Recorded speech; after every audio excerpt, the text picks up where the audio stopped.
Yeah, I think Rassie's sitting there and scratching his head going, I got a problem. Yeah. Also, I'm available. Yay! If you need a locker, I can't jump, but I can put my head there between some ass cheeks. There we go, dude. Um, Damn, that would be a legendary move. the Springboks has got so many options when it comes to like the depth that was created since 2018 when Rassie took over the first time up until now. There's a real depth in the Springbok setup. And I think across the entire URC, you see guys, a guy like Andre Smith, in my opinion, is playing some of the best rugby for the Stormers at this moment. A guy like JD Schikkeling is playing some of the best rugby I've seen him play. You see guys from the Sharks playing well, Lions playing well, Bulls playing well, Ruan Orkeer, for Mark. They're all playing great rugby. So I don't think there's the shortage at lock in saying, listen, these guys aren't good enough to play for the Boks. I think the biggest issue is experience. How's it, everyone? Welcome back to Game Time. Exciting news today. We've got a brand new partnership announcement, something we've been working on for a very long time, a brand that's very close to our hearts. Josh, you want to take it away? Nah, you're killing it, dude. You keep going. This is fun. We've officially signed up with Monster as one of the podcast brand partners. Unleash the Beast is part of our... Very, very excited. Stoked. And, yeah. I'm excited for like the future with them because it's... Dude. I mean, it's all the Springbok stuff, first of all. Yeah. Then it's all the extreme sports. Yeah. I think our first thing coming up is Samola Hill Climb. Samola Hill Climb, Which week is after gonna be next. Week after next. That's going to be a but yeah, level for us, it's an awesome opportunity and we're very, very stoked to be working with them because I think the future is bright. Yeah, it blends in beautifully with the Bombsquad experience that they usually do. Yeah. You will forever be the face of Bombsquad. So I think that's a beautiful synergy that's happening there. Yeah, they've partnered into the show to kind of get involved in the sport of rugby, the culture and the atmosphere of rugby and what it means to South Africans. They were kind enough to choose us to kind of walk this journey with them. And kind of dive them further into the culture of it all. So thank you, Monster. We appreciate it. We're very excited. This also pushes us into other avenues as well, avenues of extreme sports, avenues of overseas, of a lot of trips, a lot more vlogging, and a lot more sort of, pushing us into those extreme sports spaces. So we'll be meeting a lot of athletes, interacting with a lot of them. Who would have thought rugby is becoming an extreme sport? It makes sense, though, It makes right? sense, eh? Yeah. So... I'm pumped, dude. I'm pumped. I feel like we can now go after like 6 months of trying to figure it out and finding the perfect space, the perfect synergy. We've been able to do it. So yeah, thank you for joining us, guys. Throughout my entire rugby career, I never thought I'm going to become a monster athlete. Dude. But I'm there to unleash the beast now. Yeah. In the Still podcasting athlete, space. bro. Yeah. In the podcasting space. You're but a podcast athlete, dude. Yeah, very, very exciting partnership. And it's one I think it's one that we can both sink our teeth into. It is a lot of the things that they actively involved in is stuff that we find very exciting. As you mentioned earlier with the extreme sport, the events they host, the way that they put up the experiences at the Springbok games. It's very cool stuff that they get involved in.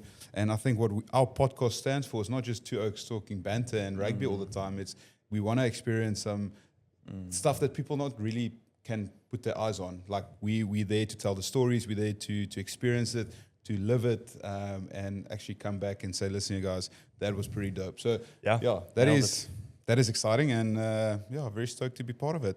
I can't wait. Talking about pretty dope. Dylan Proza. Yeah. Yeah. SA champion. Well done, Baga!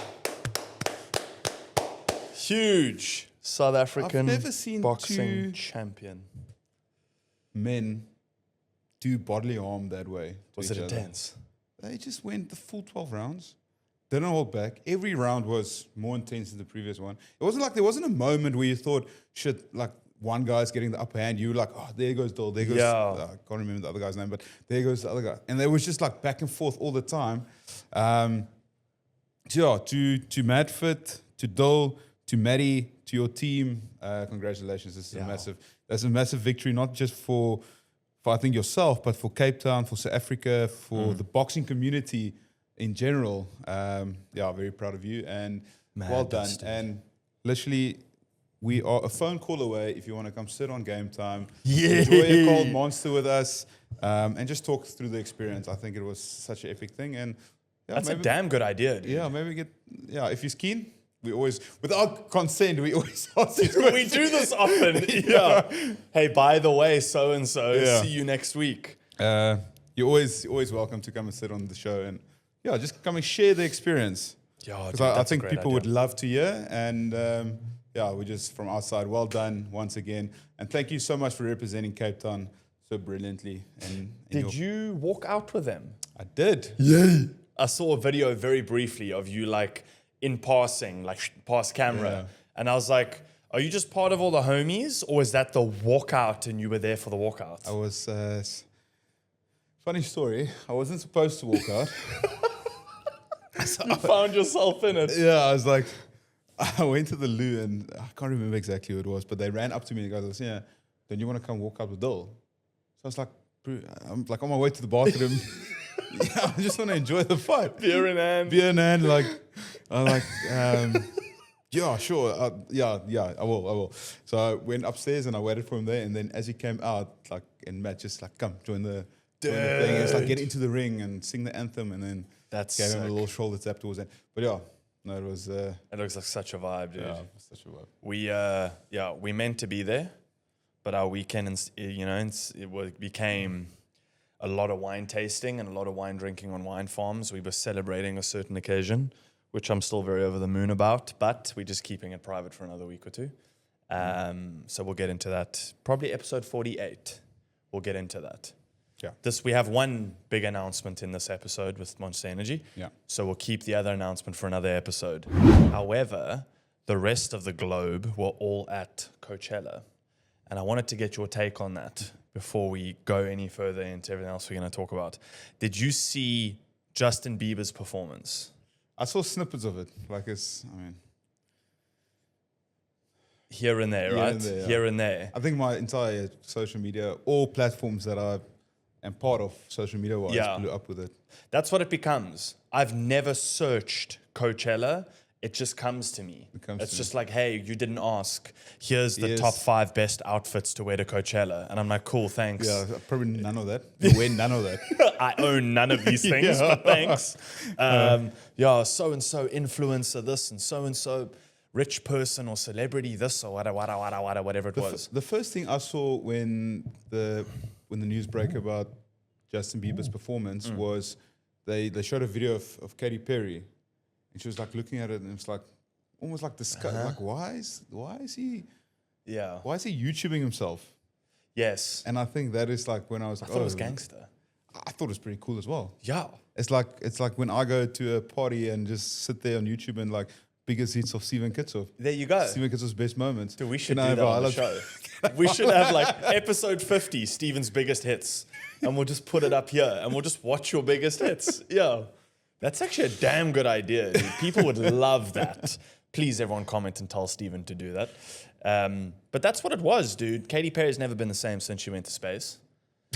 So she was probably just like in the moment, staring at the moon and the stars once again. I love that he did it, dude. I love that he performed Baby. I thought that was sick. How does he change his voice like that? He probably just sings in a different octave or pitch or whatever it is to like make it suit. I need to think like a 14-year-old now, and now I have to go at that level of... Yeah. My voice hasn't broken yet, so I need to be able to hit that high note. He's got to like really push it and then come back down again. So only do 30 seconds of the song and then move on. Yeah. Otherwise it'll start hurting, I imagine. The YouTube takeover. Do you know why he did the YouTube thing? No. Apparently. So because he sold his catalog of all his past music to the label, unless he gets the write-off from them, he legally may not perform certain songs. Really? So apparently, going the YouTube route was a loophole of like, now it's just playing off YouTube, which they don't own.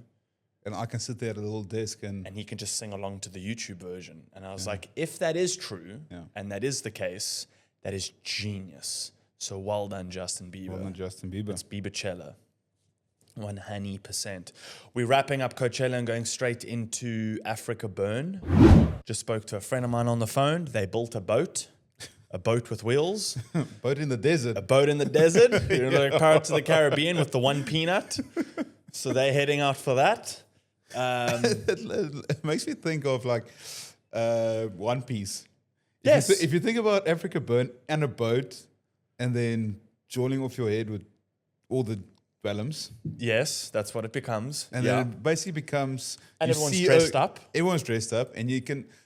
If you take enough dwellums, you'll see people's limbs start stretching automatically. Exactly. Yeah. Head leaves body. Yeah, like a floating clown head. What's that guy's name?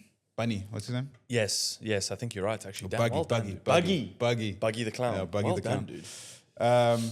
You'll see the smoker there with two Yay. You'll see a lot of 2 cigars there. Might not be cigar cheese, but they'll be there. But dude, it looks like a jaw. We've spoken many times about it, saying we've never been. Yeah. We've said we don't know if we would want to go. I might do the boat thing. That The sounds boat fun. thing does sound fire, Yeah. dude. As long as we don't have to row and it just moves by itself. You just and pretend can row. Cruise. You just pretend, bro. Yeah, and we just cruise around the desert. That's fun. How about like your punishment for Africa Burn, if you have the boat, is if you go to bed first, Yeah. you get put in the hole, and then you have to row for half an hour. That'd be a good workout, actually. How funny would it be to see a boat on wheels just come past and just one set of oars just moving like randomly? Like not even in sync. Just randomly chunned out the back window, keep rowing in the Or darkness. You see a boat coming past, and there's like a Mursa truck pulling it. It's just like a skipper on top, and he's just like pretending to steer the thing. And then he like spins it like iceberg, and then That'd be sick, dude. I think we're onto something here. Except now we need a bucky, a trailer, and a boat. And a Mursa boat. I don't know. We could take Amy's boat. It was a tiny boat. We need a big boat. I want to go fetch that thing on set in Somerset West. What's that thing called? That would be fire. That ship. Luffy's boat. Is that Luffy's boat? Yeah, the one with the ram. Yeah. Yeah, Is it the one in Somerset that's the West? Straw Hats boat. Yeah. Okay. And they got all the other ones, all the other boats and stuff as well. Yeah. But that's the Straw Hats boat. It's huge. Do you reckon a bucky would pull it? Oh, my bucky's not strong enough. Your bucky be strong enough? You reckon? You're in a Hilux, right? No. Yes, Ranger. Ranger. Yeah. Yeah, We probably pull going to up get for a lot of people in the comments now talking What, about comparing the Hilux? Hilux and Ranger. Everyone's going to be like, I knew that was Steven that passed me in Yeah. traffic. Yeah, his name's not on the side of this one, so you can't find him as easily. And tinted windows. And tinted windows and a lekker canopy on the back. Dude. Yeah, canopy. I like your canopy. I don't buy understand a the the bartering system, to be honest with you, because it costs you like $7,000 to get there, and then on arrival, everyone's like, "Wait, let's stop spending money. Let's start giving each other things." I'm like, "Yeah, but it costs you so much money to be here. Yeah. Like Yeah, just surely you can run like a little tuck shop, dude." yeah, you run like a little pain point. Anyway, Yeah, we just rock up with an ATM. I On the back of use our boat. barter system at Live. Now that this memory is coming back to me, so we were backstage just before Calvin Harris. Oh, yeah? Good old I don't know- Calvi. I don't know if I told the story yet, but there was no bar available, so I couldn't go get drinks, and I wasn't allowed in like the VVIP bar, and I wasn't allowed in the artist bar. What do you have to win to be in the VVIP? Yeah, I don't know, it's like crazy amounts of money. You have to pay for it. So I wasn't allowed in, but I was just like in this no man's zone, like this Oh, okay. area in the middle. So everyone came out of the VVIP and came to ask for photos. Nice. I was standing there and I said, part of the photos, I don't ask for much, but I need a brandy and Coke. Ah, So if you can organize me a brandy and Coke, then take you a can photo. take a photo. Dude, that's genius. I had like 20 dops waiting for by the time. Careful what you wish Yeah, for. by the time Calvin Harris, and not trying to sound windgat, but it was my barter coming through for me. The one time it paid off. Up until a point where this lady from Australia that was working security actually gated me off, so I wasn't allowed to get close to the people. Really? Like, okay, enough of you now. Enough of you now. You've had enough Stop brandy. taking the people's money. Yeah, and they get the drinks for free anyway. Like, I don't know what the issue was. So Oh, they get it for free in the VVIP. Yeah. Good point. yeah, So they just causing like a brandy train Yeah. over the fence to you. Yeah. Oh, that's genius. Yeah. Well done, dude. Oh, you didn't cost anyone money I didn't cost anyone money. except Liv. I could cost Liv. You cost Liv a I fair cost amount like of money. the amount I drank. Like I don't know if they could have put it back, but yeah, cost them 10 brandies maybe. I don't know. Ah, that's easy for them, Easy- dude. That's easy easy money. for them. Just cover it on Dechambeau's tab. I mean, Put it on Calvi Harris's tab. he took home $4 million that day. That's just his individual prize money. Dechambeau? His Oh, team yeah. also won 10 bar. Really? Yeah, so He just dropped out of the most recent Liv I don't know. due to a wrist injury or something. because he hits the ball too hard. That's why. Probably, yeah. Yeah, he wasn't having a great week, and then I saw the announcement that he dropped out due to an injured wrist. Blessings and recovery to him. That's got to suck. Imagine walking out of a competition that can earn you $4 million. I'd also be pretty damn bleak about it, dude. Yeah, but he's won so many of them that he's. Good point. My Yeah. previous $4 million will help me get over it. My previous twice $4 million. Get me over. Exactly, dude. Lions, Bulls did exceptionally well. Yeah. Lions beat one of the top teams in I reckon in the URC. They beat them 54-12, which is a great win because I till this day I think Glasgow's one of the teams that travel the best with under Franco Smith. They really strong side and they got the ability to go away from home and actually get a good victory. And for the Lions to do this at Ellis Park is Madness, dude. Madness, exceptional. Madness. Bulls traveled to Dragons. We expected the Bulls to win, but not by a 40-point margin. So well done to the Bulls. 47-7. We got the Stormers Connacht game, and I want to get into this one Bruh. because it's quite a tough one for me to swallow. And I think there was a lot of emotion involved in this game. Yes. So we had Skara and Tubeni's last announcement last game. Probably He retire. played the first 30 minutes, eh? Yeah, he played 35 minutes, 33 35 minutes. His retirement post went out.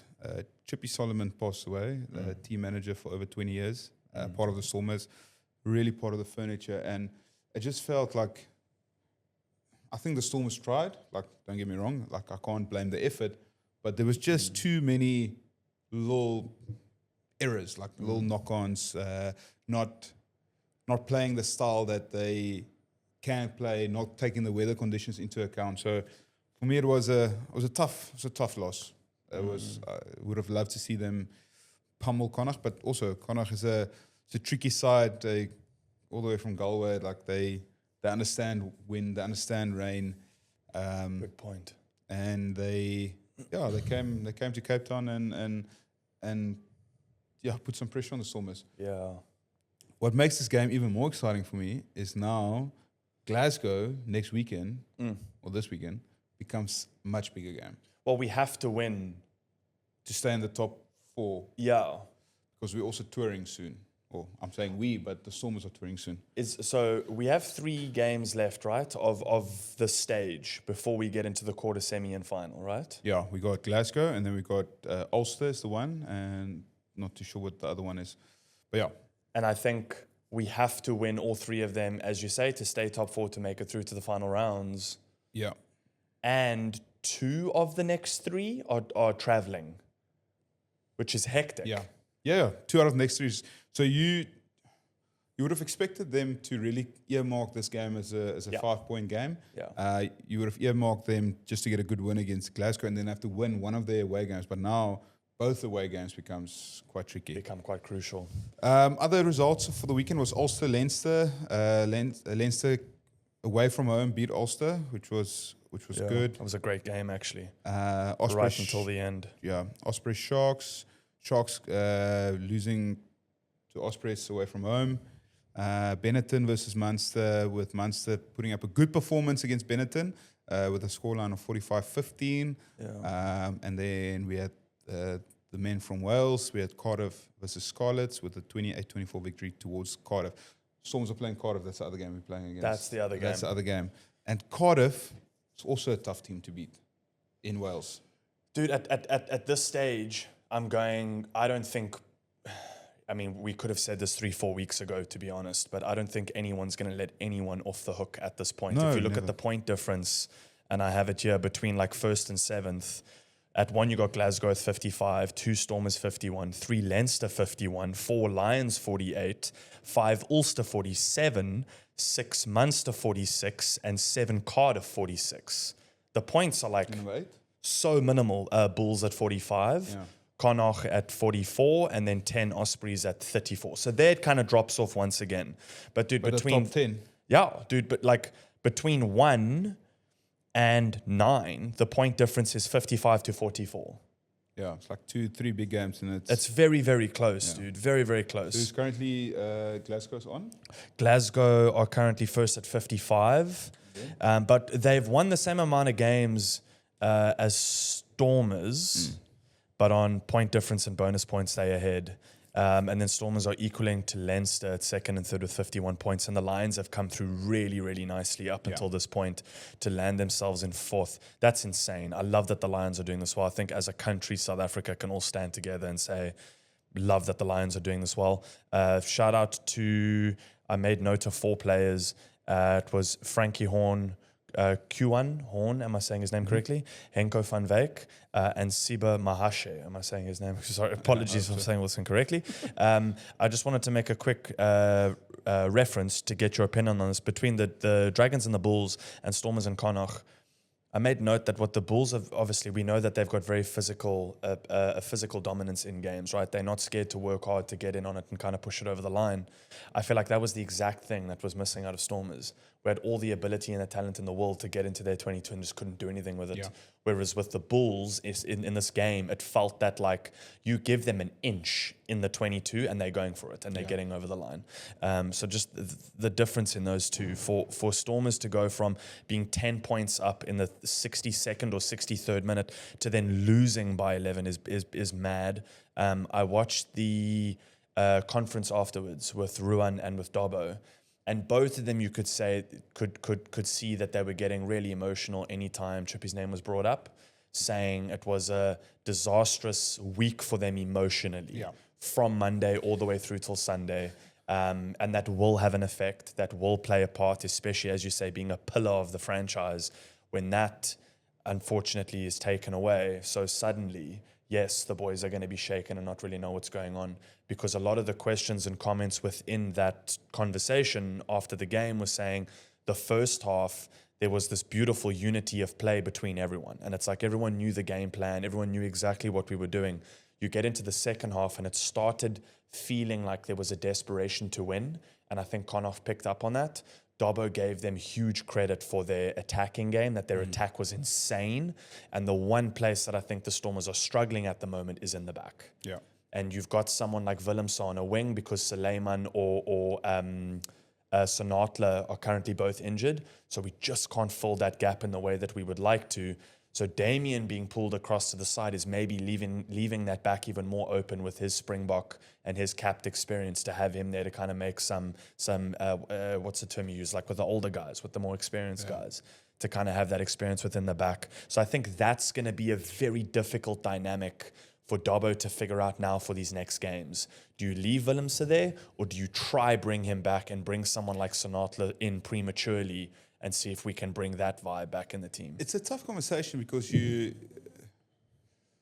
don't want to mingle too much, and it's just our opinion that we're delivering here on the show is you don't want to see Willemse play on the wing. First of all, like for me, he needs to be close to the ball, but it's tough having a guy like Sasha at 10. You almost can't leave him out of the team. Play him at 15, then you have to make a decision to play Warwick on the bench or move Warwick to the wing. Is he going to be able to thrive in that position? Not too sure. You got a guy like Dan Dupe back, which is a very experienced 12, but maybe not. He can't cover wing. So to put everyone in the team, maybe the natural choice is to put Willemse on the wing.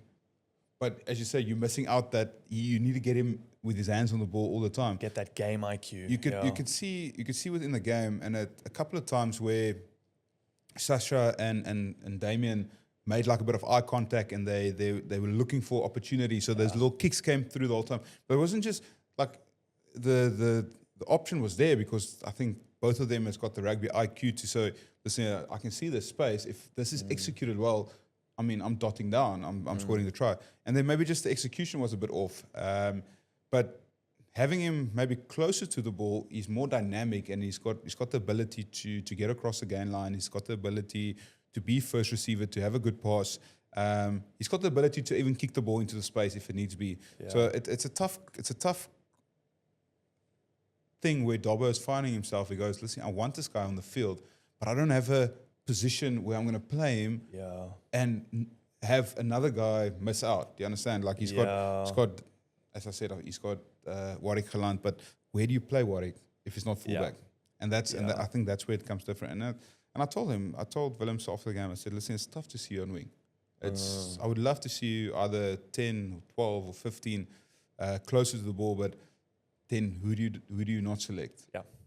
And I think that's probably the biggest issue that John Dobson and Darby Snyman is struggling with, is going, listen, we've got all this talent, but where do we pick them? How do you put them all together? Or do you put him on the bench? Yeah. And then it becomes another conversation. It is tough, dude. Yeah. So it's tough. It's a difficult one, but I'm sure they will find their feet. Because Glasgow, if they don't pitch up for Glasgow can come and rock the Stormers. Which is the difficult, and it's the 1 and 2 battle as well, as you said, like with the current log. With a 3-point difference. 4-point difference. Sorry. So a good win for the Stormers. They can end number 1 on the log, as you said. Interesting. Predictions? Yeah, before we go to predictions, just like we touched on it last week, the little schoolboy rugby. Yay. Just a couple of results. We got Paul Rus, Grey Eye, played in Stellenbosch, if I'm not mistaken. 28-15, Affies Garsfontein. Garsfontein with the win. It was mentioned last week already. That's big. Yeah, Garsfontein and Stellenbosch is the 2 standout schools this year when it comes to topping the big dogs. They're pulling through. And then we got Sachs beating Bishops 22-17, our local Cape Town derby. There we go. We literally spoke about them last week, and then the week thereafter we get which was a mad game as well. Bishops came through hard, dude, through the end to try catch up. Sachs came hot off the line. I didn't know, I really don't want to be wrong when saying this because I won't be able to show my face in public. Paul Rus is known as the Maroon Machine, right? Affies is known as the White Bulls. The Witbulle, yeah. Yeah, am I right in saying that? Yeah. Because they kept screaming it every time they tried. And I was like, damn, I didn't know that was like the unofficial nickname of the team, that they were the Witbulle. Yeah. I thought that was pretty cool. Just a weird side note. My first time ever playing against Affies was my matric year, so we played them at Port Rus.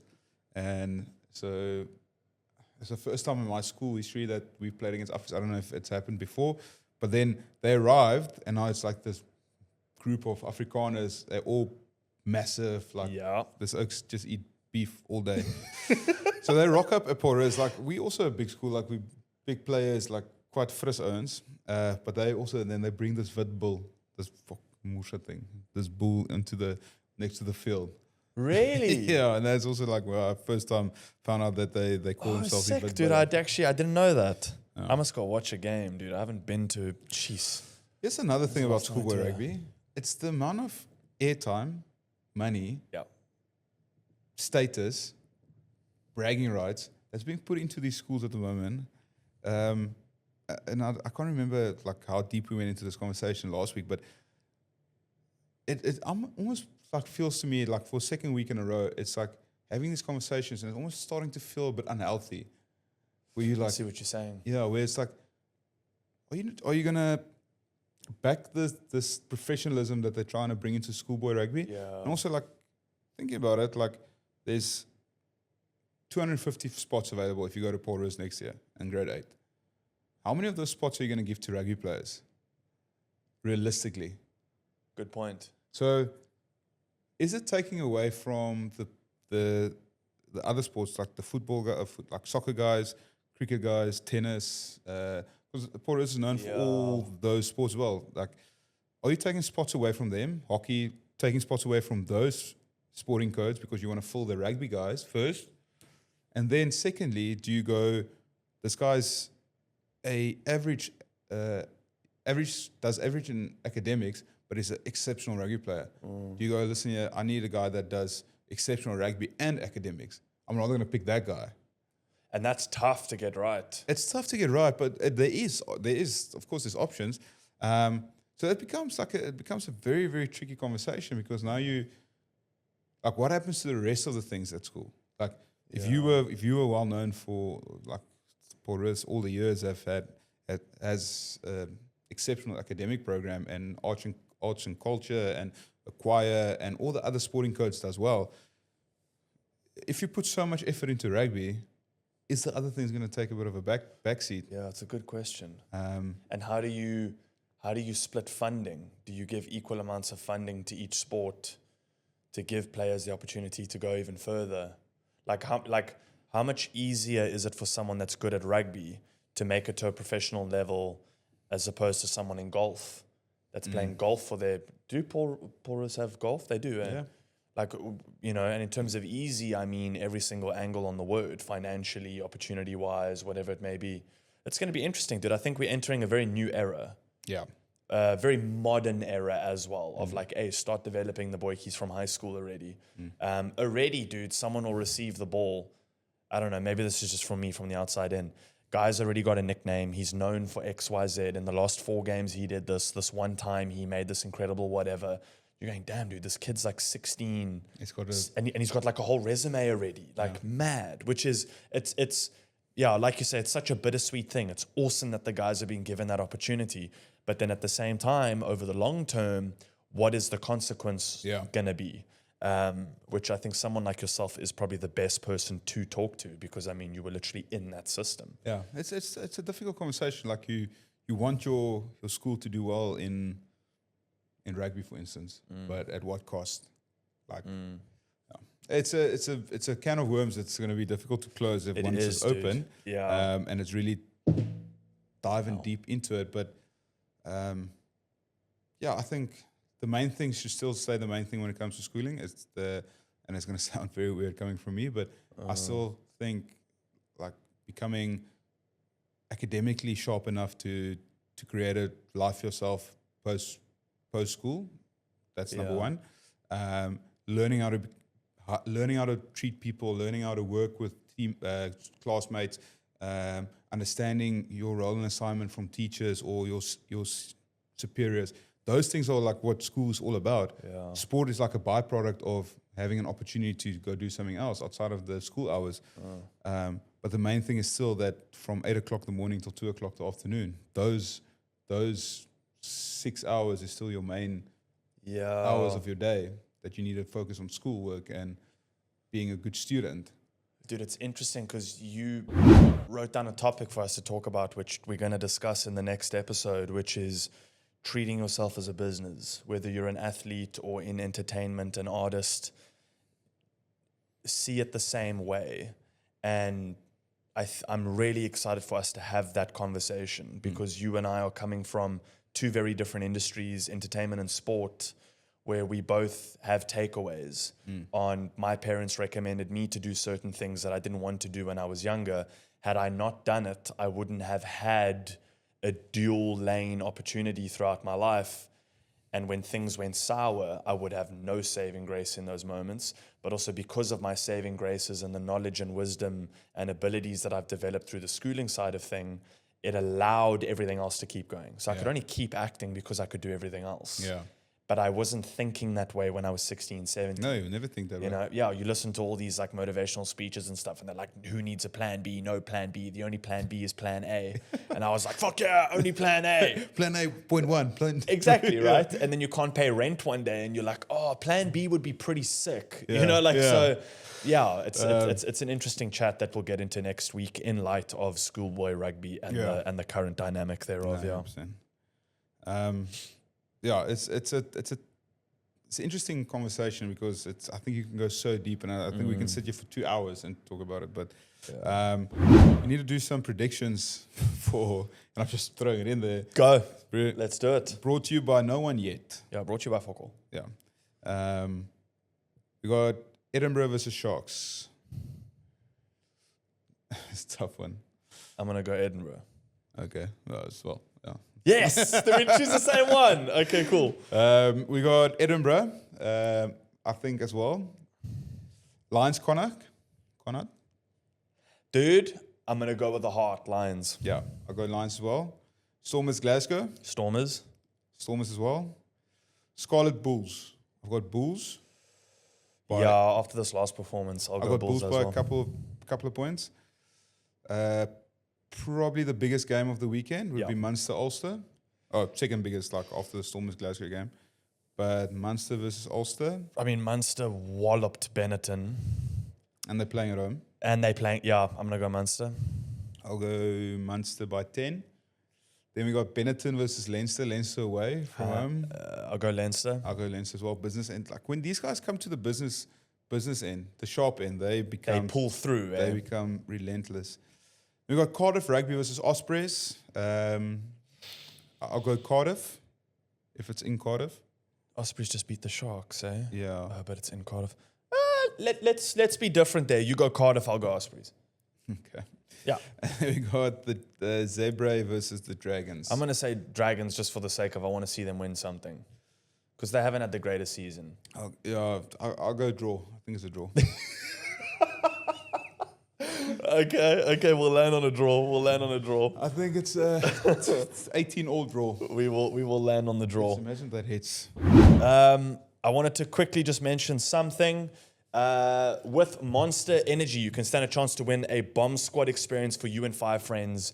They've released limited edition cans. The point is to collect all the cans. So buy any Monster 500ml energy drink and scan the QR code to follow the prompts to win an experience for you and 5 friends. This is an entire weekend lekker sandy Joel. Competition dates from the 1st of Jan to the 31st of July, so you have tons of time. It is a competition experience brought to you by the Springboks and Monster Energy. Dude, on that note, and it's called the Bombsquad experience. Bombsquad experience, yeah. Did I say that? No, just mentioning it. It's important that you mention it because it's your name and face. We should do that every time. Yeah, we'll just put, even if I speak, we'll put you on camera and we'll just fill in with, I like that. I want to close off on something quickly for the last 5 minutes of chat before we have to race out. There's a current Springbok lock problem. By problem, I mean we have a lot of injuries. Achia Snyman, Eben Etzebeth, Loet de Jager, and even Peter Stefu. I know that's a little bit interchangeable there, but all 4 injured. What I thought was very interesting, because we've seen Etzebeth has been pulled out again from the season due to a hip injury. But through the 2024-2025 season, he made 10 South African appearances and 6 Sharks appearances. Throughout the 2025-2026 season, it's been 3 South Africa appearances and 3 Sharks appearances only. I think they're going to keep him fresh and ready and locked and loaded for a lot of the South Africa games. Yeah. That would make sense. We really need him. But with these guys being injured, you've got options like Ruan Nokia, did I say it correct? Yeah. Thank you.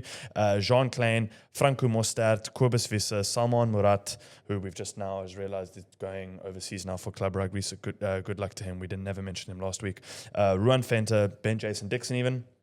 And then you've got the up-and-coming guys like Riley Norton and JJ Van der Mesh, as well as future options, maybe the 2031 World Cup more so than 27. I just wanted to get your take on this. Like, what are the possible solutions to this problem, and what do you think's currently going on? Yeah, I think Rassie's sitting there and scratching his head. He's going, shit. I got a problem. Yeah. Also, I'm available. Yay! If you need a lock, I can't jump, but I can put my head there between some ass cheeks. There we go, dude. Damn, that would be a legendary move. I think all of these guys that were mentioned on not the B list. I think like that's the option list. The option list. I think there's the Springboks has got so many options when it comes to like the depth that was created since 2018 when Rassie took over the first time up until now. There's a real depth in the Springbok setup. And I think across the entire URC, you see guys, a guy like Andre Smith, in my opinion, is playing some of the best rugby for the Stormers at this moment. A guy like Jerry Schikkeling is playing some of the best rugby I've seen him play. You see guys from the Sharks playing well, Lions playing well, Bulls playing well, Ruan Orkia, for Mark. They're all playing great rugby. So I don't think there's the shortage at at lock in saying, listen, these guys aren't good enough to play for the Boks. I think the biggest issue is experience. Okay. If we lose a Rowan Orke who played one of the best seasons for the Boks last year, was the key man, he was probably one of the strongest players within the Boks setup throughout the last season. If you lose a guy like that, you go like, oh shit, now we're in trouble. But you also got a guy like Franco Mostert who's played there over 60, 70 caps. You got experience. So losing Eben, losing RG, losing Loot, for instance, is key, guys. That's not great. But the Boks has planned for this over the last 6 years, and they've just built this incredible depth within Springbok rugby. So we don't have an issue at prop. We might have an issue at hooker if we lose a couple of key guys at hooker.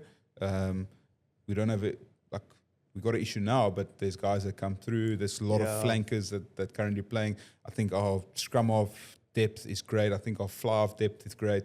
Centers, there's so many to choose from. Wings, Tons to choose from. Yeah. and then fullback as well. So yes, it's not great seeing these Oaks on the sideline, but I honestly believe the Springboks has done the necessary work to give experience to the right guys. And with all these alignment camps, these guys are sitting in the same room. They're talking about an injured guy like Ergit is transferring knowledge to a non-injured guy, but that might not have the experience. And it's there. So the guys are doing the work they can, and they're making sure that when a team needs to be selected, it doesn't matter if the guy's got 2 caps or 100 caps. He's got the ability to do the job. And I think that is what the Boks have gotten right throughout the last couple of years, and having so many rotations, picking over 55 players a season to play for the Boks.